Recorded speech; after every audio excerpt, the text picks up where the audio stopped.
If you're looking to stay informed with the latest analysis on the stories that are shaping our world in the areas of foreign policy, national security, and domestic politics, consider becoming a member of the DSR Network. With the DSR Network podcasts, stay ahead of the curve on global affairs. Each episode across our more than 10 shows features top experts, policymakers, and thought leaders who break down complex issues into digestible, engaging conversations. From breaking news to historical context, we cover the latest topics that matter most. Whether it's the intricacies of international diplomacy, the latest in national security strategies, or the dynamics of U.S. politics, the DSR Network has you covered. Members receive an ad-free listening experience, bonus content for virtually all of our shows, an invitation to join the DSR Slack community, enhanced show notes for select podcasts, and much more. Visit thedsrnetwork.com/buy and enter code JULY2024 to receive 50% off the regular membership price for the first year or first month. That's thedsrnetwork.com/buy and code JULY2024. Thank you very much for your support.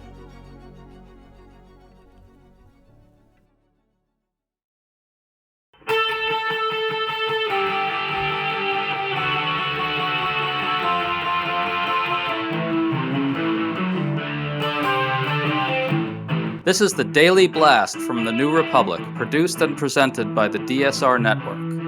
I'm your host, Greg Sargent.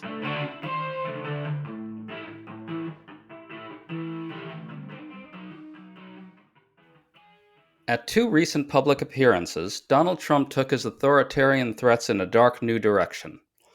In one, he suggested our next election might be our last. At another, he reiterated in advance that the election will be rigged against him, and admitted all the post-assassination unity talk was nonsense, openly declaring, "Maybe I've gotten worse." All of this is a reminder that a key feature of the sort of politics that Trump practices is to keep his followers excited into a frenzy about what the authoritarian leader is capable of inflicting on their imagined enemies. Today we're discussing this with Ruth Ben-Ghiat, the author of the Lucid newsletter and the book Strongmen, along with other books on authoritarianism. So glad to have you on today, Ruth. Thank you. Okay, let's start with what Trump said during a speech a couple days ago. Christians, get out and vote just this time. You won't have to do it anymore. 4 more years, you know what? It'll be fixed. It'll be fine. You won't have to vote anymore, my beautiful Christians. Ruth, how do you read this quote?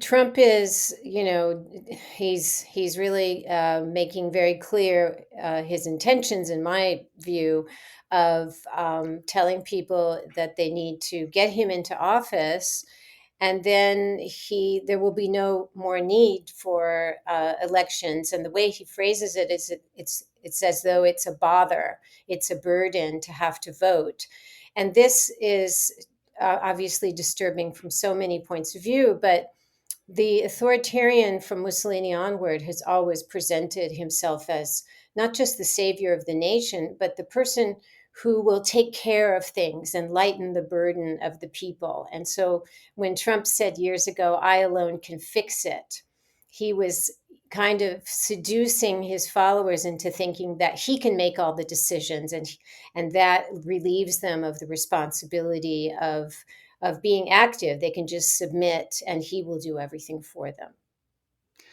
There's another interpretation out there of this quote, but I think it's also bad and isn't necessarily contradictory with the one you just offered. It's that something like this. Trump meant that he will make the country so perfectly in line with what devout Christians want society to be that they will no longer need politics anymore. Now, this is something that a lot of non-Christians would shudder at. But also, Trump knows his evangelical audience. He's clearly presenting himself not as a conventional politician or a leader of a liberal democracy in which he'd represent all Americans regardless of their worldviews, but as the one true savior for a minority faction. You kind of alluded to this before. Is this sort of thing a hallmark of authoritarian politics as well? Yes, that makes sense.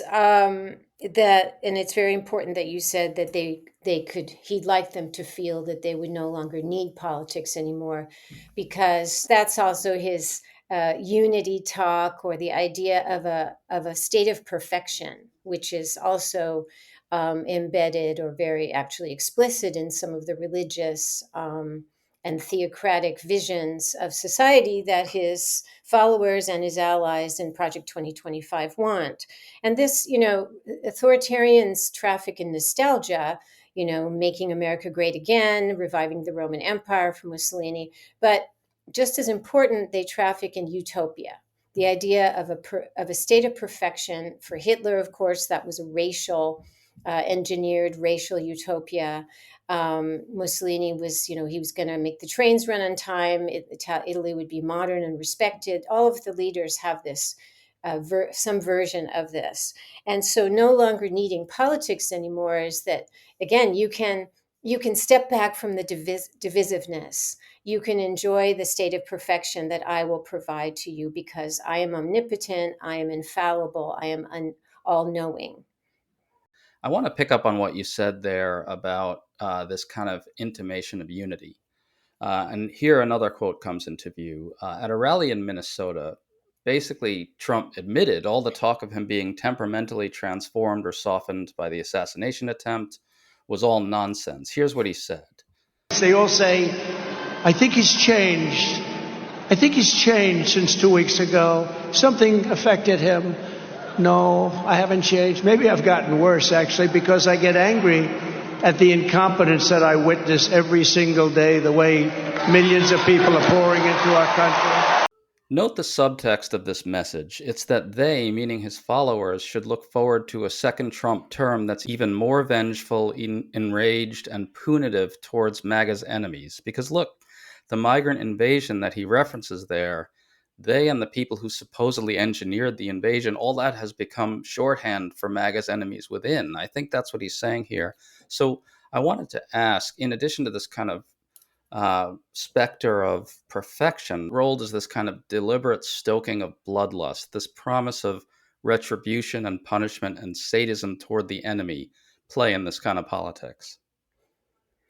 So, one of the hallmarks of authoritarianism, whether it's communism or fascism, is that the leader and the regime have to change the way that people view violence in order for them to accept, tolerate, or participate in repressive measures that the state will have. And in leaders who are starting out in democracies, whether it's Duterte or Trump himself, they start this desensitization and change in the perception of violence very early while they're still candidates, so that violence becomes something necessary to deal with people coming across the border, criminal gangs, internal enemies. It's the same script over and over, but it also becomes something that is morally uplifted.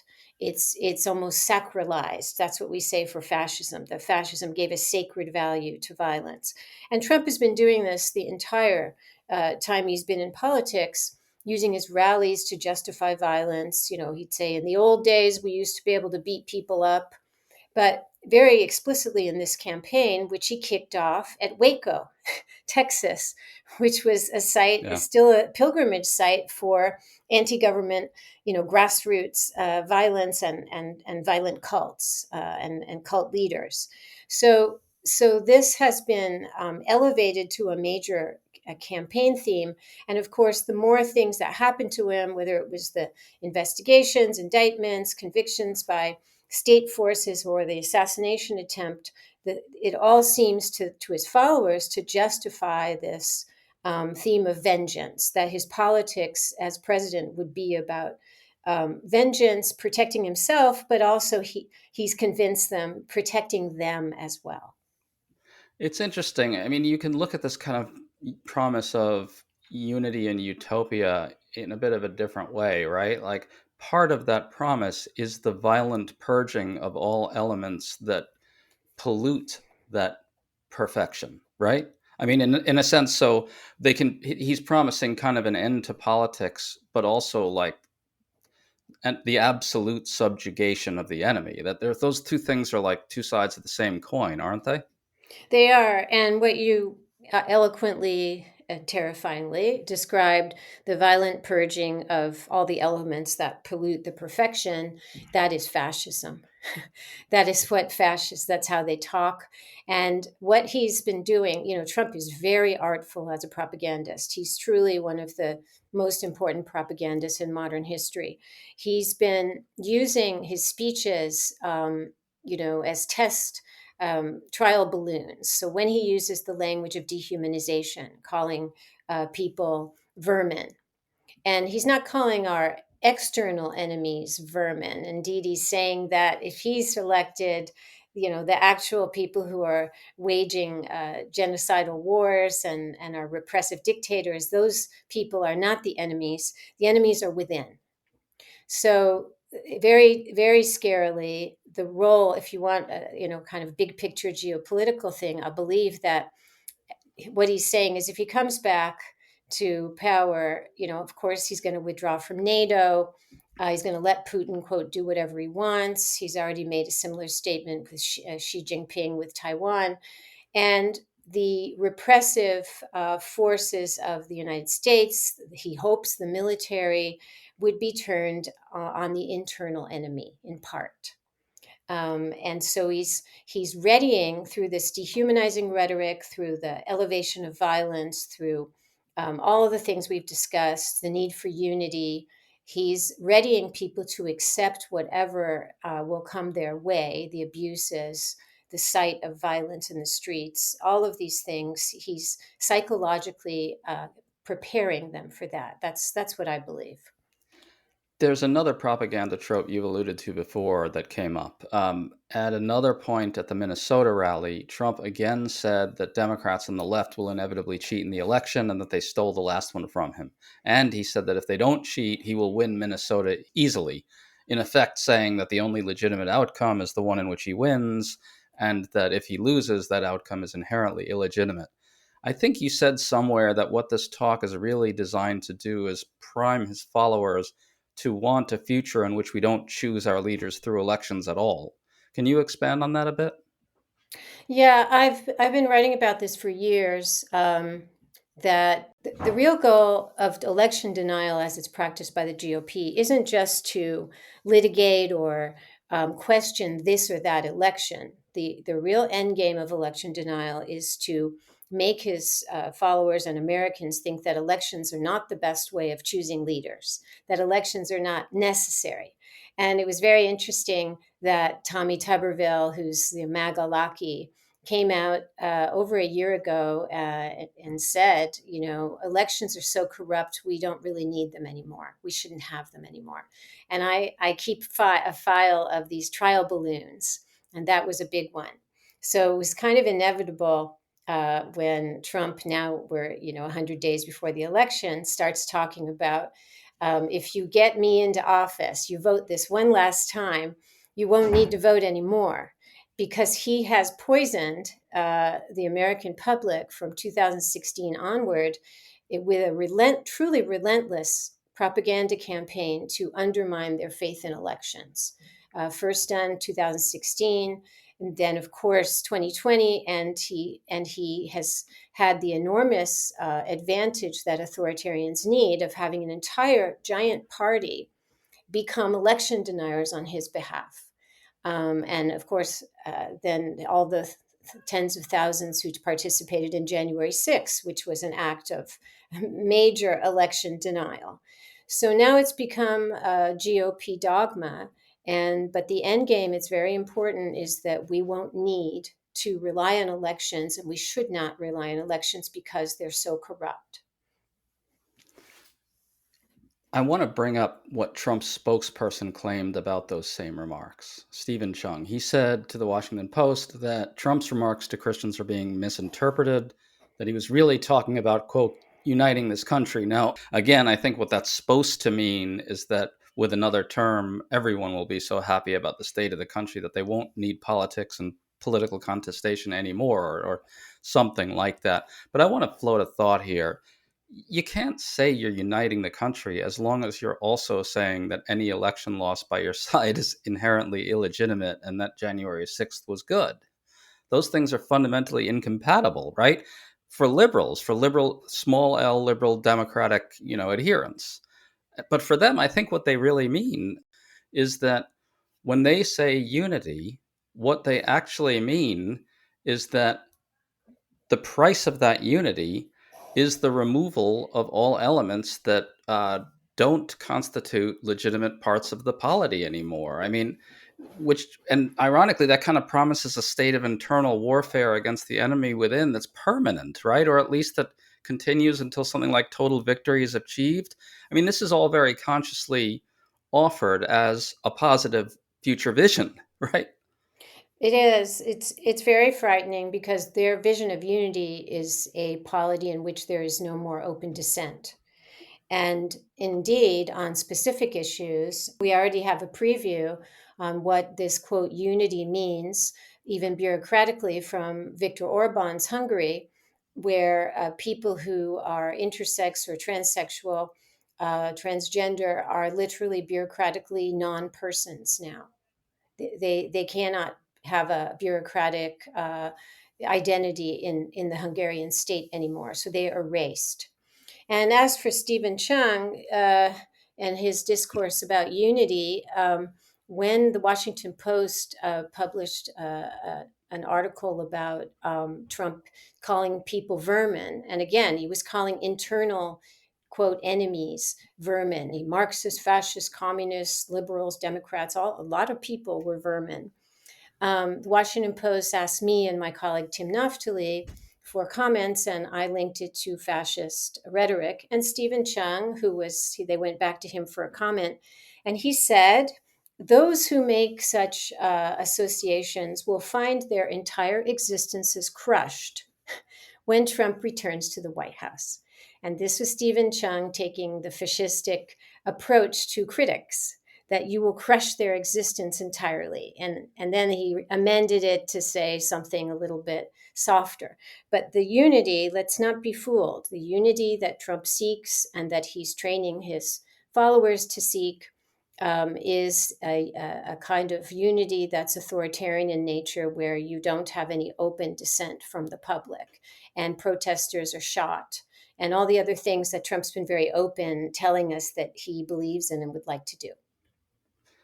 Yeah, and I think for anyone who says, well, some of this stuff didn't happen during the first term, let's just remind everyone that they are saying publicly over and over and over, meaning Trump's allies and advisors are saying publicly over and over and over, we're not going to make the same mistakes last time. We're going to make this actually happen this time. I have a question for you that I just can't figure this one out. It's a puzzle. It's the puzzle of Trump. How is it that he just fluently speaks this kind of language of authoritarianism and fascism? Where did it come from? I mean, it's not like he's a student of history. What's your sense of his evolution into this kind of public figure? Do you have a feel for where he found this language? Yeah, it's such a good question. There is something called autocratic learning, where leaders watch each other very carefully. They most of all, they watch what happens to their tribe if they get thrown out of office or they have coups against them. But they also watch to see what works. And Trump, no, he doesn't read. Although I believe his former wife Ivana, who said he kept two books by his bedside. One was The Art of the Deal that he wrote with Tony Schwartz as ghostwriter, and the other was a book of Hitler's speeches. I think he's been intensely interested in Hitler and propaganda for a long time. But, my answer is that, which I discovered fully when I wrote my book, Strongmen, these are people who have a certain similar personality type. Psychiatrists would call them, have sociopathic tendencies, narcissistic tendencies, but they succeed in making politics all about themselves. Their quest for self-preservation and making their personal, legal, and financial problems solved by national policy. The party becomes their personal tool. And so these are people who are driven by an intense need for adulation and an intense fear of anyone opposing them. And that's why they all, loyalty becomes the main characteristic, not expertise or professionalism. The outcomes are very different, right? Trump's not going to have an old fashioned one party state or a even though he's constantly praising Xi Jinping, who's a dictator, as brilliant because he rules with an iron fist. That's a quote from Trump.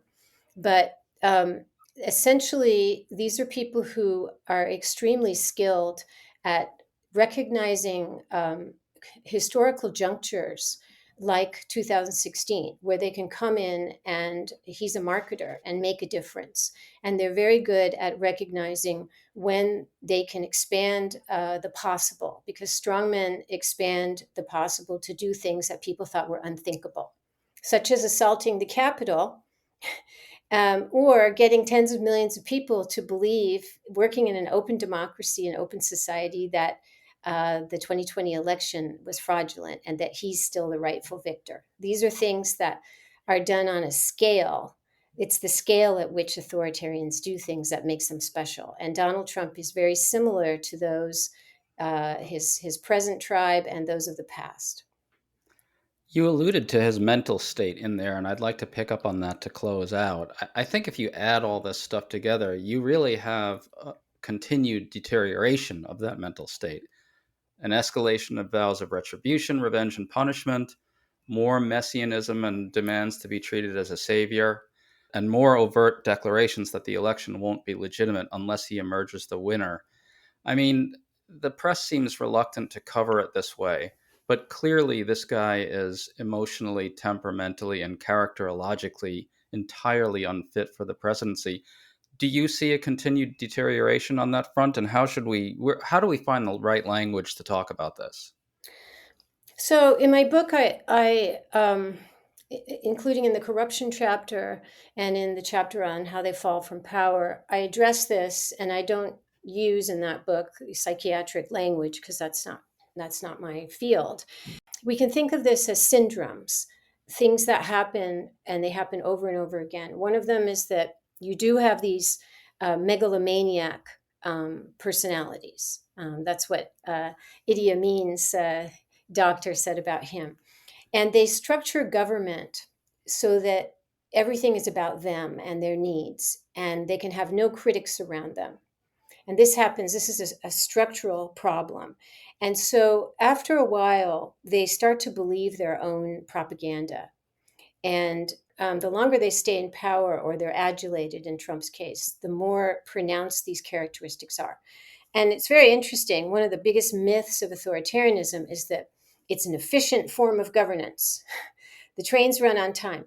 It is, I can't swear on this podcast, but it is a crap show behind the scenes with extreme instability. We got a tiny taste of that in the first administration of Trump with the hiring and firing. All of these guys do that. Pinochet, who looked so stable in his military uniform, he dissolved his government like dozens of times. People would be hired and fired without even meeting him. It's like that with all of them behind the scenes. And that's why they end up with so many palace coups, so much disgruntlement. And it's why they make bad decisions. They do things in an unprepared manner. And this is called gambling for resurrection. They get into a hole and then they're unable to receive objective feedback. Netanyahu is an example of this right now. And so they make things worse. So this is what we're dealing with. And it's very, very scary that the United States may have somebody like that back in power, because he has indeed only gotten much worse, because he's created this fictive reality for his followers in which he's the rightful president. He just had this fake White House style meeting with Netanyahu in his private residence in Florida, made to look like it's like an affair of state. And they believe that. So he has deteriorated paradoxically, because he's had so much success in creating this alternate reality for his followers, and the GOP will go down in infamy because they know better. They all know better, and they're still going along with it, and the country will suffer enormously if he pulls this off. Ruth Ben-Gayat, I don't know if there's anything to add to that, so let's call it a day. Thanks so much. That was really, really illuminating, if quite disturbing. Thank you. You've been listening to The Daily Blast with me, your host, Greg Sargent. The Daily Blast is a New Republic podcast and is produced by Riley Fessler on the DSR Network.